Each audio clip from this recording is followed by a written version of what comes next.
మీద చెయ్యి వేసి బొట్టు పెట్టినా, తాళి బొట్టు మెడను కట్టి బొట్టు పెట్టినా, తల మీద చెయ్యి వేసి బొట్టు పెట్టినా, తాళి బొట్టు మెడను కట్టి బొట్టు పెట్టినా, సన్ని కళ్ళు తొక్కినా సప్త పదులు మెట్టినా, సన్ని కళ్ళు తొక్కినా సప్త పదులు మెట్టినా, మనసు మనసు కలపడమే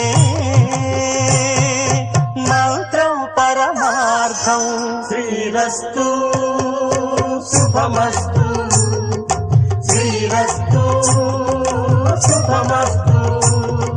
శ్రీకారం చుట్టుకుంది పెళ్లి పుస్తకం, ఇక ఆకారం దాచుతుంది స్వర్గ